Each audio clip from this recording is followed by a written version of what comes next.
तो ये जो आप स्क्रीन पे क्वेश्चन देख रहे हो बोर्ड पे, ये जेईई मेन 2021 का क्वेश्चन है। JEE main 2021। अब आप देख के चौंक जा रहे होंगे कि यार ये क्वेश्चन, ऐसा क्वेश्चन भी जेईई मेन में आया है क्या? अगर आप तैयारी करते हो तो वीडियो को स्टॉप कर दो और देखो कि इसका आंसर आप निकाल पा रहे हो या नहीं निकाल पा रहे हो। और नहीं निकाल पा रहे हो अगर आंसर, तो चैनल को सब्सक्राइब कर लो, क्योंकि आपको ऐसे क्वेश्चनों की खास जरूरत है जो डायरेक्ट फॉर्मूला बेस्ड क्वेश्चन है। जो आपका एग्जाम होने वाला है बहुत ही नजदीक है, या अगर आप क्लास 11 में हो तो भी आपको ऐसे क्वेश्चंस बिल्कुल अच्छे से आना चाहिए, क्योंकि इस क्वेश्चन में कुछ बहुत ज्यादा नहीं सोचना आपको। टॉपिक आपका है अलजेब्रिक आइडेंटिटीज, ठीक है। अलजेब्रिक आइडेंटिटीज वाला ये क्वेश्चन है। अगर आपको आता है ये क्वेश्चन, आप सॉल्व करो, आंसर निकालो और आंसर को कहीं पे लिख लो और फिर देखो जो मैं निकाल रहा हूं आपका आंसर मैच कर रहा है या नहीं मैच कर रहा है। इंटीजर टाइप का ये क्वेश्चन था, ठीक है। अब इस क्वेश्चन को देख के कई बार आपको लगता है A4 + B4 + C4, इसका तो कहीं फॉर्मूला किया ही नहीं, ठीक है। आपको लगता है A4 + B4 + C4 का तो फॉर्मूला कभी किया ही नहीं, बट आपने जो फॉर्मूला किया है उसका आपको इस्तेमाल करना है। आपने फॉर्मूला किसका किया है? आपने फॉर्मूला किया हुआ है A + B + C का होल स्क्वायर।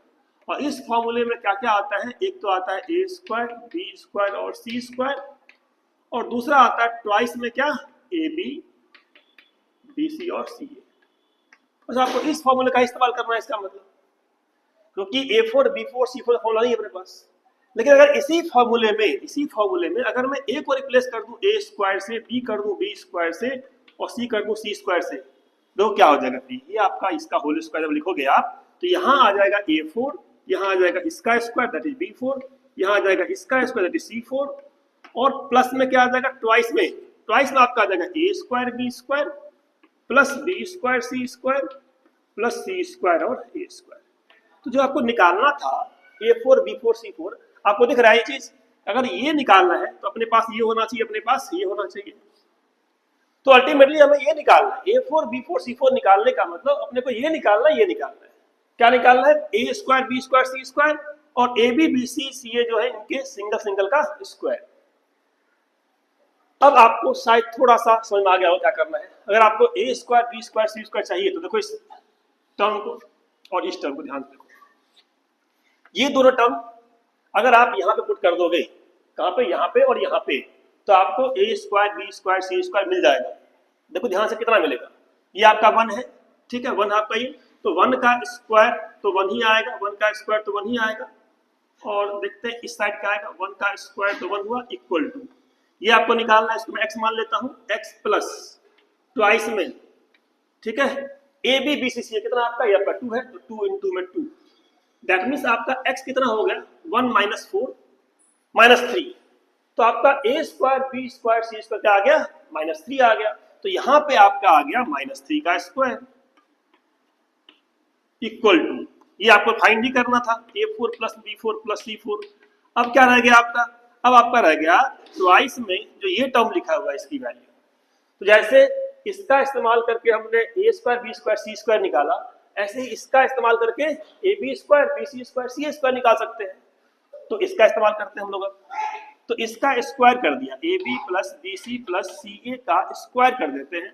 तो स्क्वायर करने पे क्या मिलेगा? AB का स्क्वायर जो हमें चाहिए उधर, AB का स्क्वायर प्लस में आएगा BC का स्क्वायर प्लस में आएगा आपका CA का स्क्वायर और प्लस में क्या आएगा? ट्वाइस में इन दोनों का multiply, that will be AB² C, ठीक है। ऐसे ही ट्वाइस में क्या आएगा? इन दोनों का मल्टीप्लाई, BC² A, और क्या आएगा? प्लस ट्वाइस में इन दोनों का मल्टीप्लाई, ABA² BC आएगा। ऐसा आपको ये पता है कितना है? कितना है? 2 है, तो 2 का स्क्वायर यहाँ आ जाएगा। ये आपको निकालना ही था। प्रॉब्लम यहाँ पे आ रही है, ये क्या लिखा हुआ है ना, ये क्या लिखा हुआ है। तो एक स्टेप देखते हैं कि ये हो गया आपका 2 का स्क्वायर, यहाँ पे ये आपको निकालना था इक्वल टू में AB² BC² और CA² निकालना था। अब आपको दिख रहा है क्या लिखा हुआ है? अभी तक आपका इसका इस्तेमाल नहीं हुआ, किसका? ABC का, इसका इस्तेमाल नहीं हुआ। इसका मतलब इसके अंदर इसका हेल्प लगेगा, और इसका हेल्प लगने का मतलब ABC यहाँ से कॉमन आना चाहिए। ABC आप कॉमन निकाल लो ट्वाइस में, देखो क्या बचेगा यहाँ पे? B, क्या बचेगा यहाँ पे? C, क्या बचेगा यहाँ पे? A, दिखा आपको।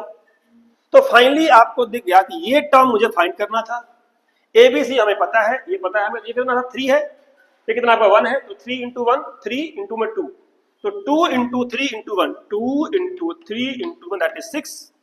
ये हमें निकालना था, यहाँ पे 2 का स्क्वायर 4, तो 4 हो गया, ये 6 इधर आ गया, 4 माइनस 6 इक्वल टू हो गया AB का स्क्वायर, BC का स्क्वायर और CA का स्क्वायर। 4 माइनस कितना था -2, तो कई बार लगता है यार ये गलत तो नहीं हो गया, क्योंकि स्क्वायर स्क्वायर स्क्वायर नेगेटिव कैसे आ गया, ऐसे ही यहाँ पे स्क्वायर स्क्वायर स्क्वायर था, A स्क्वायर B स्क्वायर और C स्क्वायर जब निकाला था, A square B square C square, इसका वैल्यू कितना आया था 1 - 4, नेगेटिव -3 आया था। तो A square B square C square का वैल्यू अगर -3 आ रहा है, -3 आ रहा है, इसका मतलब ये होता है गलत नहीं है, आपका ABC रियल नहीं होगा।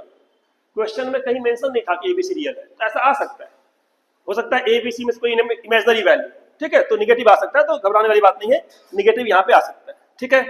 तो फाइनली क्या करना हम लोग को, फाइनली जो आपका AB BC CA भी आ गया, स्क्वायर स्क्वायर स्क्वायर आ गया, कितना आ गया -2, तो यहाँ पे आप पुट कर दो, कहाँ पे, इधर, तो 2 इंटू क्या हो गया -2, ठीक है। So you can see answer क्या हो गया 9 -4, ये -4 गया उस साइड, तो 9 + 4, तो 9 + 4 that is equal to A4 + B4 + C4।